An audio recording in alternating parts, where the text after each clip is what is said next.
Hi, I'm Venus. My brother-in-law sent me a text that said, "It's best if you don't come to the reunion." No warning, no explanation, just erased. I replied with 2 words. Understood. And then, 35 calls in 1 hour. But this wasn't about a family reunion. It was about a long game, quiet deletions, financial fingerprints in my name, a scholarship I built, now credited to my sister, a house I helped save, now photographed without me. They didn't cut me out overnight. They edited me, piece by piece. Why was silence the only thing they ever thanked me for? I was standing in my kitchen when the text came through. The light above the stove flickered, casting uneven shadows on the floor. I had just finished loading the dishwasher, half distracted by a podcast about estate fraud and familial betrayal. Ironic, now that I think about it. My phone buzzed once, sharp and solitary. "It's best if you don't come to the reunion this year." No, hello, no, hope you're well. Just those 10 words, from Sable, my sister's husband, a man who, until recently, couldn't spell my name right on a birthday card. I stared at the screen longer than I'd like to admit. It wasn't that I didn't understand the message, it was that I did, immediately. It felt less like a message and more like a verdict, a sentence handed down without trial. I typed 2 words in response. Understood. Then I placed the phone down, like it might burn a hole through the counter. I didn't call Callista. I didn't message Mom. I didn't forward the text to our cousin Liz, who would have lit the group chat on fire within minutes. I just stood there, listening to the last few lines of the podcast, now ironic in a cruel, cosmic way. "When people show you who they are," I whispered aloud, quoting Maya Angelou, "believe them the first time." I walked to my home office, flicked on the lamp. The room was quiet except for the soft hum of my laptop waking from sleep. My fingers hovered over the keyboard. I wasn't even sure what I was opening until I saw the dashboard, a secure banking portal I hadn't used in over a year. The one tied to the Marconi Trust expansion, the co-signed loan.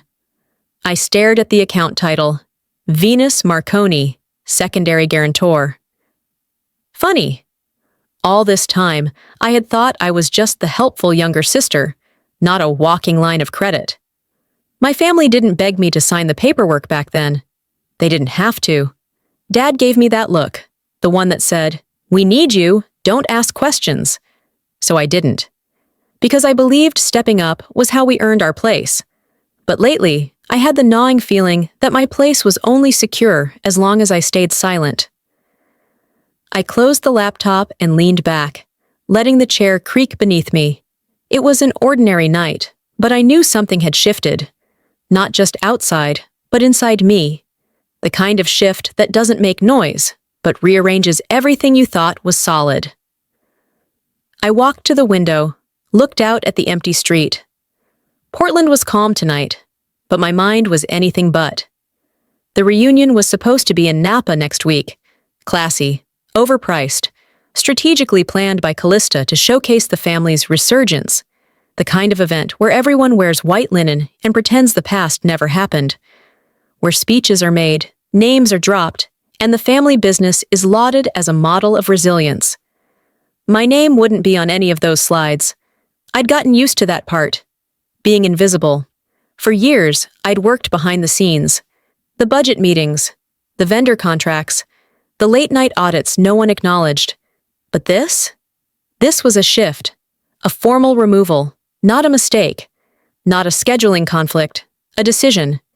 And the fact that it came from Sable told me everything I needed to know. He didn't act without Callista's blessing. I walked back to my desk, opened a dusty folder buried in the corner of my hard drive. It was named Just in Case. I hadn't touched it in 5 years. Back then, it held backup copies of tax returns, old contracts, vendor emails. Now, it would hold something else. I right-clicked, renamed the folder, Redemption Plan. I didn't do it out of spite. I did it because clarity demands its own space. Somewhere across the city, I imagined Callista sipping a Cabernet, already preparing her keynote speech for Napa. Sable probably proofreading it, inserting buzzwords like legacy and unity and family first. Words that were beautiful on paper, poisonous in practice, and I was no longer interested in being part of their curated family photo. The one where everyone smiles for the camera while knifing each other under the table. I was ready to build my own frame, one they couldn't crop me out of. I started Monday the same way I had for years, pouring coffee into the same chipped mug I always said I'd replace but never did.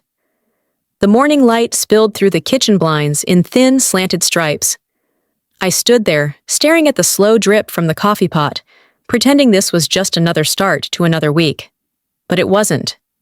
Something had shifted. Not loud, just tilted. Like someone had moved all the furniture in my life half an inch to the left. I opened my laptop, the familiar hum oddly irritating. My to-do list was untouched. Emails blinked with polite urgency. I ignored them. Instead, I logged into the joint account I used to manage the Marconi Scholarship Fund.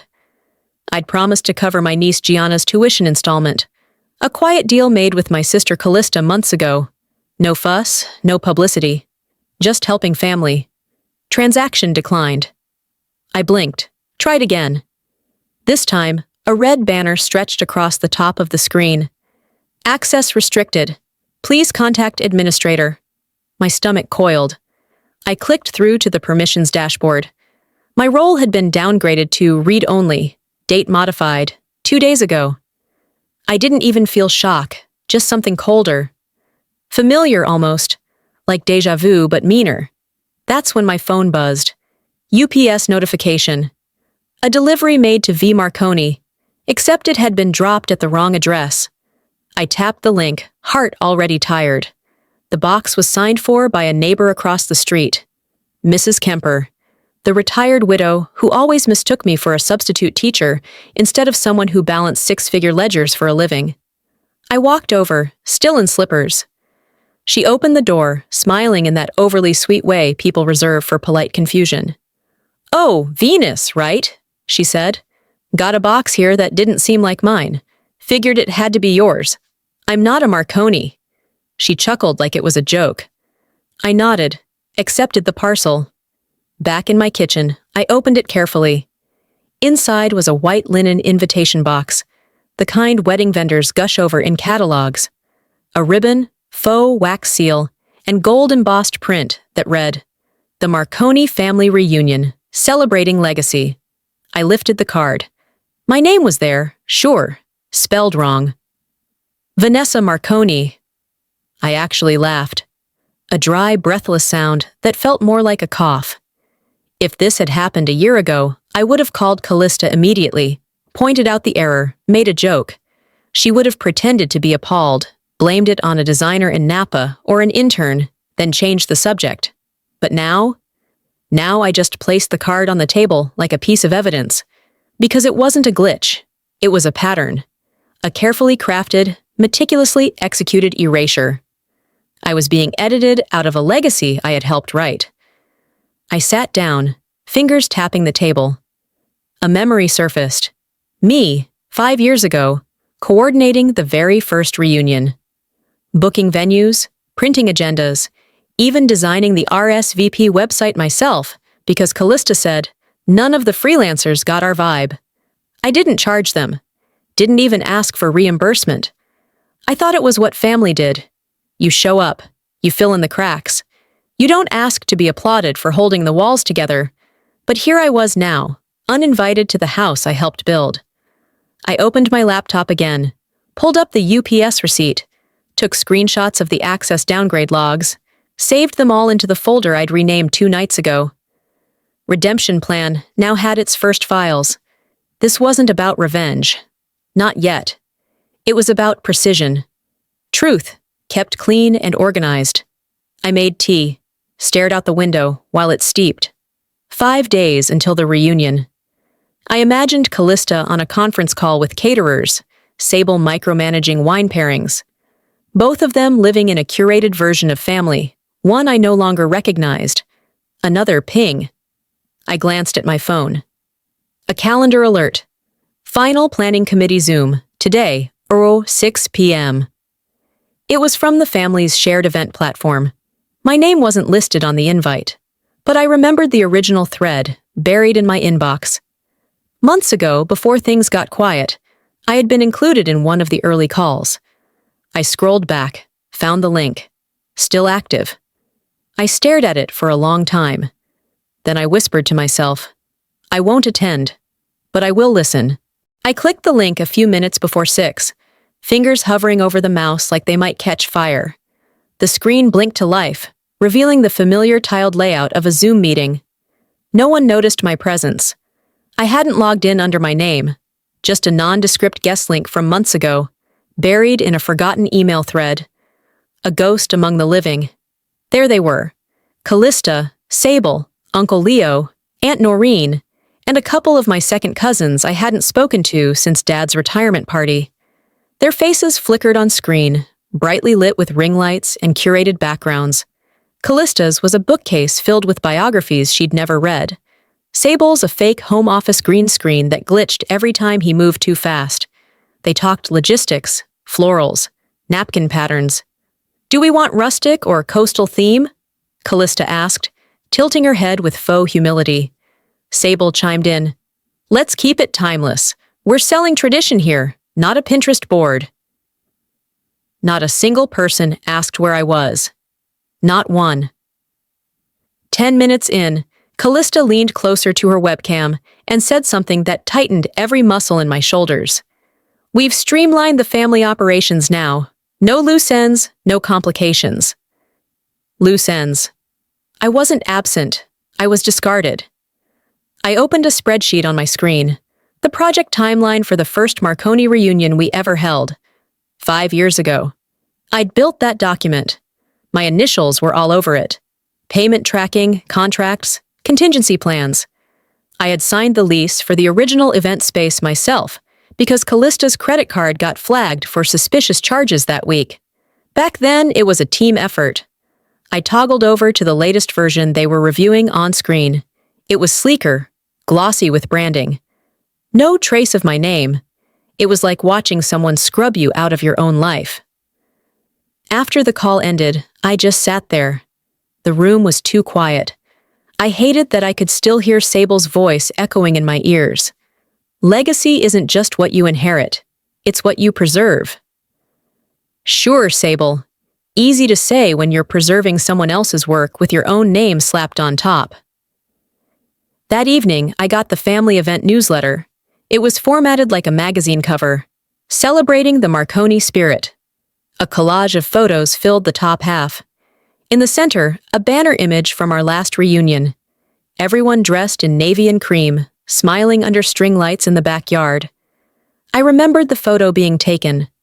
I was standing front and center, hand on Gianna's shoulder, smiling so wide my cheeks ached.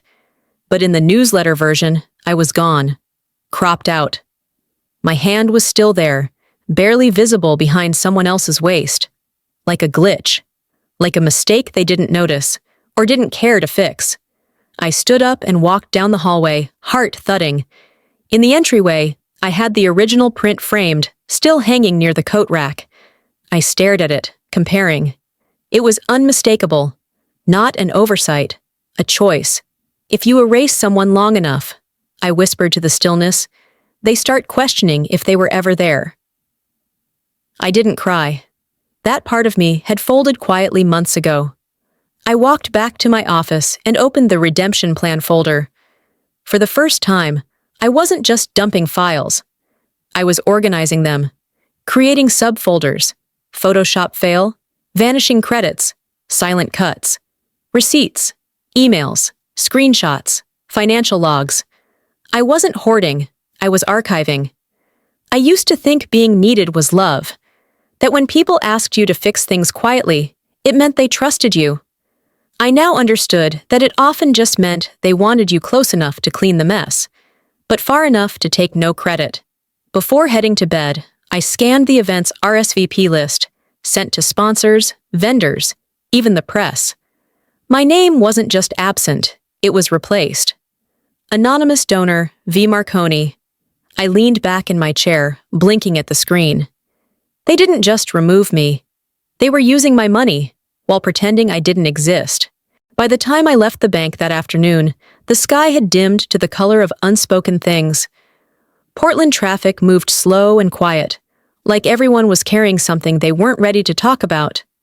I sat behind the wheel, parked on the curb near a city park I hadn't visited in years, staring at my phone. I wasn't ready to go home just yet. I opened the call log out of habit more than curiosity. A missed call from my mother sat there like a thumbtack to the past. I hadn't spoken to her since before the invitation mess. My finger hovered over the voicemail icon. I told myself I didn't care, that I was just keeping track, but I tapped it anyway. Her voice filled the cabin, thin and polished. "Venus, sweetheart, I heard some things. I don't know what's going on exactly, but please, don't stir all this up. Callista's doing her best. We're just trying to have a peaceful gathering. Don't make everyone uncomfortable, okay? You know how sensitive your sister gets." I let the words wash over me like a bucket of cold mop water, sticky and condescending. There was no mention of the account lockout, no apology for being erased from my own contributions, not a word about my name being stripped from the donor list. Just the usual, don't make trouble. And then, that line I'd heard my whole life. "Family is hard. You always take things so personally." I gripped the steering wheel until my knuckles paled. Taking things personally had always been her code for "don't call out the abuse," a neat little phrase she used when she didn't want to deal with discomfort, especially when I was the one pointing it out. I started the engine but didn't move. Instead, I pulled out of the main road and parked along a quiet path near the park. I used to come here with Dad, back when weekends were still ours, and not some currency Callista learned to weaponize. We used to bring turkey sandwiches wrapped in wax paper. I'd sit under the oak tree by the tennis courts, sketching while he read The Oregonian. That oak was still there, standing tall, but the bench beneath it was cracked and uneven now, like it knew the weight of people who'd said too little for too long. I got out and walked slowly toward it. The breeze caught the hem of my coat, carrying with it the smell of old bark and sidewalk dust. I sat, exhaled. "Silence in the face of injustice is complicity," I whispered, quoting Martin Luther King Jr. I pulled out a notebook I kept in my glove box, flipped to a fresh page, and wrote, "I'm not stirring things. I'm refusing to drown in what they've stirred." The sentence sat on the paper like a line drawn in wet cement. Permanent, unflinching. A breeze picked up, and with it came the sound of children playing in the distance, dogs barking, someone's Bluetooth speaker echoing an old country song. I stared ahead, not really seeing anything, until the voice echoed again in my head. Mom's voice. Polished, practiced. So I replayed the voicemail. At the end of the message, just as she thought she hung up, she said, "Just don't make everyone hate you more." Not hate you. Hate you more. That word hung there, cruel and casual. She hadn't meant for me to hear it, and that's exactly why it rang true. I didn't cry. I didn't even flinch. I just hit delete. Then, with calm precision, I opened my voicemail settings and re-recorded my outgoing message. I kept my voice level, polite but razor clean. If you're calling to tell me who I'm not allowed to be, try texting instead. It was late afternoon when I pulled away from the park. The sun was low, dragging long shadows across the pavement like ribbons behind a hearse. I drove with the windows down, not because I needed the air, but because I needed the noise. Something to drown out the quiet. At a red light, I dictated an email to myself. I am not the angry one. I am the awake one. That night, as I folded laundry and half-watched an old episode of Frasier reruns playing in the background, my phone buzzed again. Message request from a private Instagram account. No profile picture, no bio. Just one line. "You don't know the half of what they did." I stared at the message like it was a match hanging above dry timber. The message came late, past midnight, when the house was dark and quiet, and the only sound was the low buzz of the refrigerator. I had just finished uploading the latest file to the redemption plan folder when my phone vibrated on the desk. Private account. No photo, no name, one line of text. Let's give her name to the scholarship so the board sees stability. She doesn't need to know. It's not like she's coming. Attached were screenshots from a group chat. Names I recognized. Callista, Sable, a couple of cousins.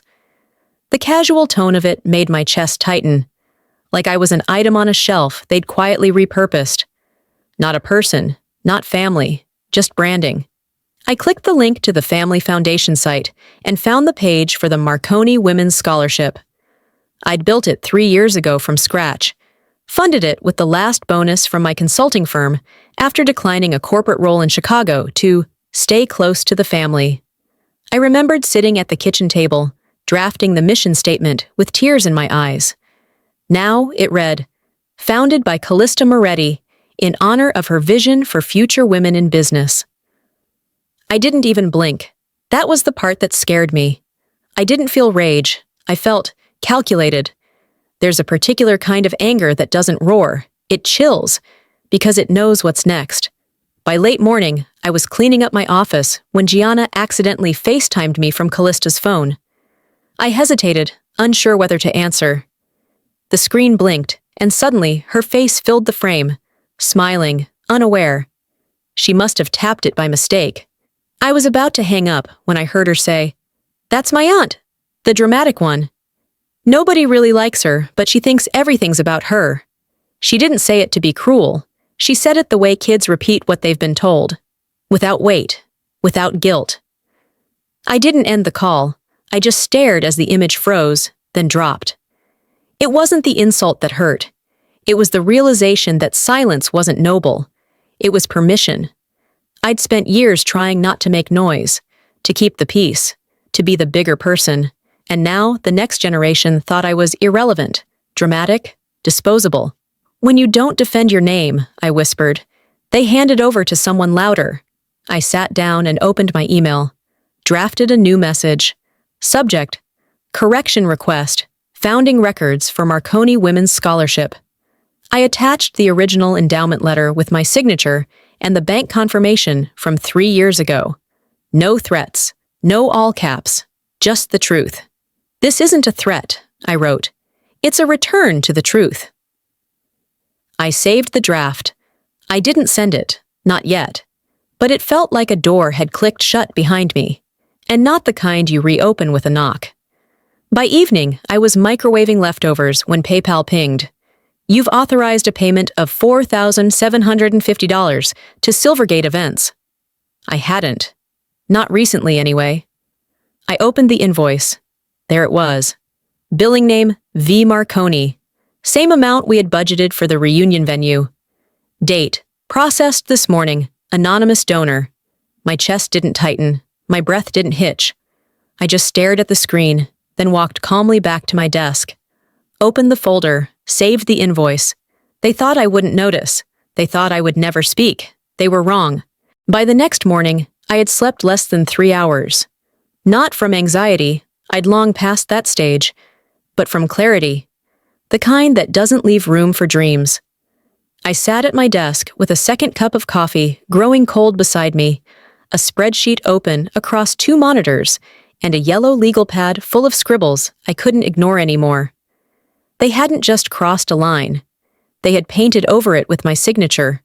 I opened the financial dashboard I used when helping Dad manage the Marconi Family Trust. He'd set it up years ago for family ventures, back when he still believed in shared vision. It had been dormant ever since we moved operations to digital under Callista's streamlined oversight. She loved the word streamlined, said it made things feel professional. What it really did was make certain names, namely mine, disappear from view. Scrolling through the ledger, I spotted something strange, a payment processed under the dormant trust last month. Description, venue deposit, Silvergate Napa. I clicked the transaction ID. The contact listed wasn't me, but the authorized account holder? V. Marconi. Not Callista, not Sable. Me. Attached to the authorization was a scan of a power of attorney form, supposedly signed by my father. But the signature looked shaky, stretched like someone tried too hard to mimic it. My heart didn't race. It slowed. I pulled out a folder from my bottom drawer labeled Dad Originals. Compared signatures. The slant was off. The loops too clean. He'd never signed that precisely in his life. Especially not in the last 2 years, after his tremors started. My jaw tensed. I didn't need a handwriting analyst. I needed backup. By mid-morning, I'd scanned the file and sent it to Eris Valentino, my lawyer and former roommate from grad school. 10 minutes later, she replied, "You're not just being erased, you're being impersonated, in silence. They never intended to cut you out. They're using you quietly." The room didn't spin. It crystallized. Control isn't always loud. It's often disguised as tradition. That quote looped in my mind as I checked a second platform, the vendor dashboard tied to the reunion. A thank you message popped up. "Your deposit has been received, V. Marconi. We look forward to welcoming the Marconi family." The mailing address? Callista and Sable's home. I stared at the screen, a mix of disgust and something sharper. Resolve. I wasn't just the ghost in the photos. I was the skeleton key that opened every locked door they wanted access to. They'd stolen my name, my legacy, and used it to host a party I wasn't even invited to. Enough. I opened my password manager, updated every login tied to the trust, the vendor portals, even the foundation email list. I flagged future transactions for review with my bank and created alerts for any use of my name linked to family billing accounts. Then, I opened a new email. Subject line: Formal disassociation notice. Body: Please update all records to reflect that I am not affiliated with the upcoming Marconi reunion event, nor do I authorize the use of my name, financial identity, or signature for any representation or transaction related to this event. Any further use of my credentials will be considered fraudulent. I blind copied Eris, the family's attorney, and the board director of the scholarship I originally funded. It wasn't a blast. It was a scalpel. An hour later, my phone buzzed. Callista. "What the hell are you doing?" Sable. "This could have been handled privately." I didn't reply. I opened a blank document, titled it Statement of Non-Consent. Then I started writing the kind of truth that doesn't ask for approval. By the time I opened my inbox, the tone had shifted. Gone were the subtle exclusions and evasive silences. What waited for me now was loud in its cowardice. Subject lines like, "Can we just clarify this before it goes further?" Or, "Let's not damage reputations." One simply said, "You know better." The messages weren't apologies. They were veiled threats dressed in faux concern. People who hadn't spoken to me in years were suddenly eager to mediate. What they really wanted was control, again. But I wasn't playing nice anymore. I called Silvergate Events. The receptionist put me through to the venue manager after I explained who I was. She sounded hesitant. "I just need to confirm something," I said. "The deposit for the Marconi reunion. Was it processed under my name?" A pause. "Yes," she replied. "Venus Marconi from this email address." She read it out. "Is something wrong?"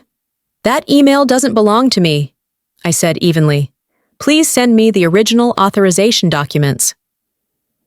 10 minutes later, they arrived. A formal request, signed Venus M, via event rep, Sable Romano. The wording was cold, professional, eerily close to how I write. Someone had studied my tone, my habits, mimicked me. I didn't shake, I didn't scream. I forwarded the email to Eris with one line. "They're forging identity now. Full stop." That afternoon, my phone rang with a number I hadn't saved, but I knew who it was. The family's attorney, Walter Ridgewell. He used to babysit Callista when she was 5. Called me kiddo until I turned 30 and asked him to stop. "Venus," he began, all syrup and diplomacy. "This doesn't need to become a public issue. You know how complicated these things can get when people start impersonating family members?" I cut in. Forging documents with bank routing numbers tied to me? A pause. I imagined him adjusting his tie, clearing his throat. This isn't how we usually handle things, he said. No, I replied. Usually you handle things in rooms I'm not invited into. The silence on the other end wasn't just quiet. It was acknowledgement. Thank you for your call, I said, and hung up. Later that night, I scrolled social media while reheating soup. A photo popped up. Callista, wine glass in hand, sitting at a long white table, flanked by candles and relatives. Caption, pre-reunion dinner. Only those truly part of the legacy show up. No drama, no outsiders. It had dozens of likes. Comments from cousins, old family friends. Someone even tagged me. Guess this means you? I stared at the screen. My finger hovered over reply, but I didn't take the bait. I just closed the app and opened the Family Forever shared calendar, the one Callista insisted we use for transparency. I deleted it. No warning, no explanation, just gone. A few hours passed. The night sank into its quiet rhythms, and I almost felt settled when another notification chimed. PayPal. Your scheduled payment of $3,200 has been processed. Event add-ons. My breath caught. I opened the invoice. Billing name, V. Marconi. Guest count, 86. Line item, outdoor photo backdrop upgrade, legacy wall. Legacy. Again, that word. I didn't text Callista. I didn't call Sable. I picked up the phone and called the bank's fraud division. This is Venus Marconi, I said. I need to file a formal claim. Someone is using my name, and they're not even hiding it anymore. The agent on the line didn't flinch. We'll need a sworn affidavit and digital confirmation of the previous charges you've contested, she said. I've got a folder called Redemption Plan, I said. I'll have everything to you in an hour. By Friday evening, the tension was so thick it felt like weather. Like something pressing down on the house, on my lungs, on the quiet between every footstep. I was heating leftover soup when the Zoom invite came through. No subject line. Just a link, dropped into the family chat like a life preserver. Or a trap. It was a last-minute planning call, no doubt summoned to put out the embers I'd lit. I recognized the pattern. Damage control disguised as collaboration. I clicked the link, logged in through a ghost account I'd set up back when I still thought inclusion was a password worth keeping. I watched the screen populate. Sable's face appeared first, rigid, over-rehearsed. Then Callista, her camera slightly tilted to show off her bookshelf.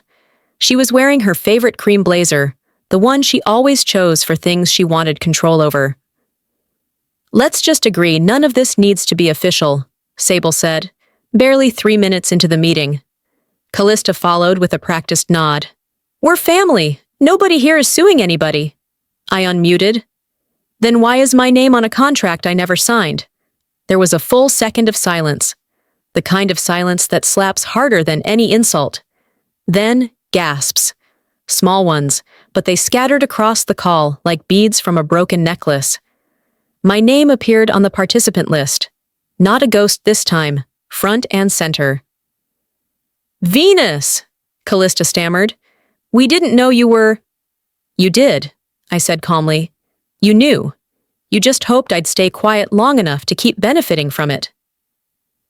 The call didn't end in shouting. That's the thing about quiet people. We don't need volume to shake walls. I left the meeting, closed the laptop, and logged into my banking interface. I initiated the formal complaint: fraudulent use of identity, unauthorized financial transactions, misuse of trust accounts. And then the flood began. Text from Callista. This is spiraling. You could have called. Then Sable. We didn't want this. You're making it worse. 3 minutes later, a call from their lawyer. Then another. Then another. My phone vibrated until it glitched and restarted itself. 35 missed calls, 6 voicemails, 1 blocked number. I didn't listen to most of them, but I played the one from Callista. I didn't mean to shut you out. I swear I didn't think you'd react like this. I didn't think you'd... Her voice cracked. I just thought you'd let it go. That was the problem. They all did. I didn't respond. I didn't need to. Instead, I wrote one sentence in my journal. They didn't think I'd respond. That's the problem. By midnight, I had compiled everything: screenshots of document edits, bank charges, login logs. I wrote a formal letter to the foundation board titled Misuse of Personal Identity and Family Foundation Funds. I attached it all. Every digital footprint, every financial breadcrumb they thought I'd missed. Blind copies to Eris, my attorney, to the family's counsel, to two relatives who had never picked sides, but always quietly took notes. It wasn't a warning, it was a record. And then, for the first time in weeks, I breathed deeply. Not because it was over, but because I'd finally stopped waiting for permission to defend what was mine. Before I went to bed, I opened a new Google Drive folder, titled it, For the Record, The Real Legacy. I shared it with the entire family tree. Let them wake up to something real. Morning didn't arrive with light. It arrived with a ding, then another, and another. By the time I reached for my phone, there were 12 unread messages. Some were curt, some were passive-aggressive. Some came from cousins I hadn't heard from in years, now suddenly resurrected by guilt or curiosity. But one stood out. Matea. It's about time. 4 words. No fluff, no apology, just recognition. And that meant more than anything else in the thread. I got up, poured myself coffee, and opened the group chat. The first message came from Callista. This isn't how family handles disagreements. We could have talked. I laughed. Not because it was funny, because it was desperate. Another cousin replied, You didn't want to talk when she asked 3 years ago. The thread unraveled quickly after that. Aunts, uncles, cousins once removed, half defending Callista, half quietly turning their heads. Sable chimed in once. We acted in good faith, then went silent. The chat became a battlefield of emojis, long silences, and unread messages. By noon, I got the Zoom link from Aunt Eleonora. She never got involved before. She kept her hair set, her politics vague, and her voice soft at every reunion. But today, she was hosting. The virtual room was thick with tension before anyone even spoke. Eleonora opened, her face steady. This family has been built on truth, not just reputation. So we're going to listen before we react. Callista and Sable sat side by side in a split screen, both wearing matching expressions of forced composure. I waited a beat, then unmuted. I'd like to begin by reading a paragraph, I said. It was from my statement of non-consent. I'd written it to be clear, calm, and irrefutable. Effective immediately, I withdraw all permissions, legal, financial, reputational, previously associated with the Marconi Foundation, the Reunion Committee, and any affiliated communications using my identity. My name is not for use. My silence is not consent. The room was quiet. Then Sable broke. You're sabotaging everything we've worked for. Do you even hear yourself? Yes, I said. Do you? Callista leaned forward. We were trying to protect the family from chaos. I met her gaze through the screen. Unity based on lies is still division. You didn't protect the family, you protected your image. Somewhere, a cousin nodded. Another turned off their camera. Callista blinked, once, twice, then logged off. Just like that. The call ended a few minutes later, everyone unsure how to close something that had never opened properly in the first place. Back at my desk, a new voicemail waited. Mom. I don't know how this happened, she said, her voice thick. But your father would be ashamed. I didn't call her back. I didn't write a rebuttal. I opened my draft folder and reread the reply I'd written the night before. Maybe he would. Or maybe he'd be proud I stopped being silent. You can't know because you never asked him what I was carrying. I stared at it, hovering over the send button, then hit save again. Some things didn't need to be spoken aloud to be heard. That evening, another notification appeared. Subject: Marconi Reunion, Status Update. Body: The event has been postponed indefinitely. Refunds will be issued. I leaned back in my chair. Not relieved, not triumphant, but whole. Truth costs, I whispered, and I finally paid in full. The morning after the canceled reunion felt still. Not quiet. Still. Like everything had paused, not out of peace, but from impact. I opened my laptop with a strange sense of calm. No part of me was bracing anymore. I wasn't waiting for the next hit. I had already watched the structure fall. My inbox was overflowing. One email simply said, "I had no idea. I always thought you just left." Another, more direct, "I pulled my funding after what I saw. That wasn't family. That was fraud." Each message was a piece of a broken mosaic. They weren't apologies. They were admissions, proof that silence had done more damage than any act of rebellion ever could. A notification popped up from my bank. Account flagged. Possible fraudulent activity detected under business ledger, M&L Family Fund. I clicked through. The ledger, one I used to access regularly, now showed edits, withdrawals, renaming of financial files.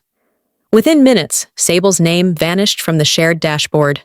The bank system scrubbed him like he was never there. Another alert followed. Interview requested. As original co-signatory, we'd like your statement. I stared at the screen, then typed, "Available anytime today," and sent it. Later that afternoon, while folding old receipts into labeled folders, a ping echoed from my phone. Aunt Delora.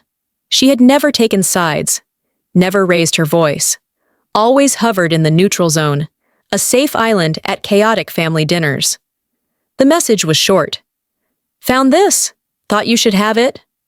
Attached was a voice memo, an old one. I tapped play. My father's voice crackled through the speaker, worn but solid. "Venus may not talk much, but she's the reason we still have a roof. That girl has more backbone than all of us combined. She just doesn't waste it on performance." The silence that followed felt warmer than any applause. I stood in my hallway, hand against the wall for balance. The man who had once signed over control to others hadn't always planned to. That night, a small blog in the Portland area published a piece titled, "Financial Misrepresentation Alleged in Prominent Local Family Trust." It wasn't splashy, it didn't trend, but it reached the people who mattered. And my name wasn't in the scandal. It was in the paragraph that began. The whistleblower, who originally founded the scholarship now under review, submitted evidence last week of years-long misappropriation. One comment read, "About time someone stood up to the old system." The next read, "Sounds like the scapegoat got tired of being silent." I drove to the storage unit just before sunset. The lock clicked open easier than expected. Inside, I moved past holiday boxes and old business binders until I reached the bin marked Dad's Files. Inside was his original draft of the family trust. Unsigned, yellowed from time. But the last line was in his handwriting. Successor, Venus Marconi. I sat on the concrete floor, knees drawn up, reading that one line over and over. "He changed it later," I whispered, "but once. I was enough." As the sun dipped lower, my phone buzzed again. A courier update, delivery completed. When I got home, a certified envelope was waiting on the doormat. Inside, a formal apology from the foundation board. And a second page, confirmation that Callista had been officially removed from all leadership roles. Folded beneath it, a proxy vote form. My name typed at the top. A signature line left blank. I held it, not as a victory, but as proof that silence no longer belonged to me. The proxy form sat on my table for 2 days before I even touched it. It wasn't about what the paper asked of me. It was what it symbolized. It said, "You can come back now." But I wasn't sure I ever wanted to. That morning, I stood in my apartment, sunlight angling across the hardwood, the form still folded in half beneath my coffee mug. I lit a small candle. Not for ceremony, for clarity. "They don't want me back," I said aloud, to no one but myself. "They want my silence returned." There's a difference. I folded the form a second time, slower this time, and slid it into the drawer, where I kept old greeting cards I never responded to and recipes I knew I'd never cook. That drawer had a quiet dignity to it. It held things that were once useful, once hopeful. I didn't feel sad. I felt done. Later that afternoon, I stopped by the corner cafe near the library, my usual spot for Saturday thinking. I had just settled into my seat with an Americano when the bell over the door rang. Callista's daughter walked in, holding her mother's hand. She was talking about something silly, birthday balloons or ballet shoes, and then she paused when she saw me. She tugged gently at her mother's sleeve and whispered, "Is that the one they said ruined everything?" Callista didn't respond. She just gave me a tight-lipped glance, then turned her body slightly, a human shield. I looked at the girl, 7, maybe 8, and said softly, "Sometimes, truth sounds louder when people pretend not to hear it." She blinked, unsure if I was talking to her or the air. I didn't stay long after that. Some silences are best preserved by leaving them intact. That evening, I typed a single sentence into the family group thread. No subject line, no preamble. "I will not be attending any future events. Please remove me from all distributions." I hit send. I waited for backlash, for a call, a defense, a plea. Nothing came. No one asked me to reconsider. No one told me I was being dramatic. For once, the silence felt earned and peaceful. Around dusk, as the city began its slow stretch into evening, I checked my email. A message from a nonprofit I'd consulted for 6 months ago. "We'd love to formally invite you to join our founding board. Your voice represents the kind of strength we believe in." I said yes without hesitation. Maybe the right family finds you when the wrong one lets go? Later that night, I walked downtown, past the glass building that was supposed to host the Marconi reunion. The lights were dim. The catering trucks never showed up. The staff had been paid, but never activated. It looked like a museum of forgotten intention. I stopped outside, hands in my coat pockets, and stared at the reflection in the window. "They gathered to preserve something broken," I whispered. "I walked away to build something whole." The morning light settled across my desk like it had a purpose. I opened my journal, the same one I'd started weeks ago when this all began, back when silence still felt like dignity and restraint was mistaken for strength. I flipped to a fresh page. "They kept telling me I was overreacting," I wrote, "but I wasn't reacting. I was rebuilding."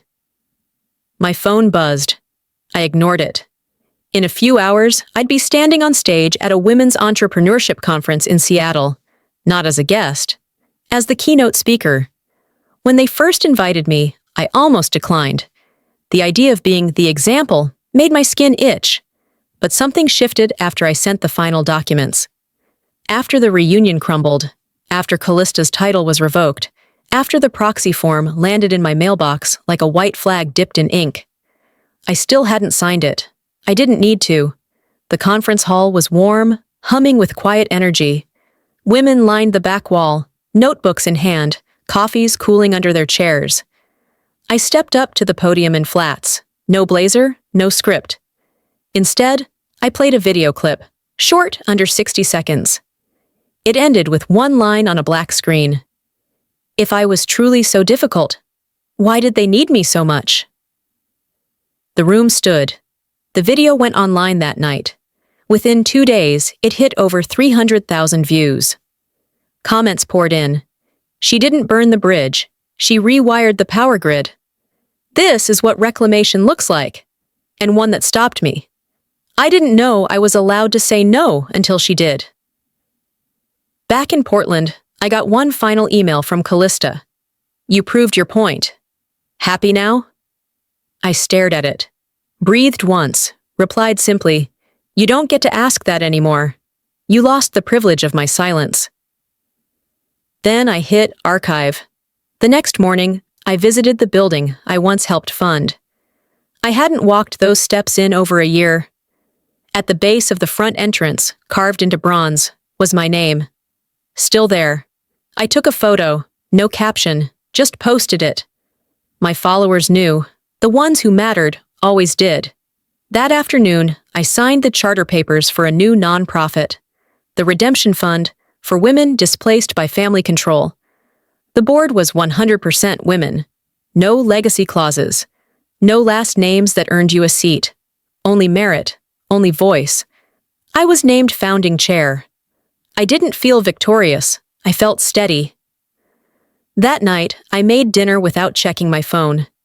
I danced barefoot to a jazz playlist I hadn't touched in years. Somewhere between Coltrane and a second glass of wine, the doorbell rang. A courier. The envelope was heavy, official. Inside, the original deed to the scholarship fund. My father's signature at the bottom. But something new had been added in his handwriting, faint but unmistakable. To Venus, because you never asked, but always deserved. I placed it beside the candle on my desk. No response needed.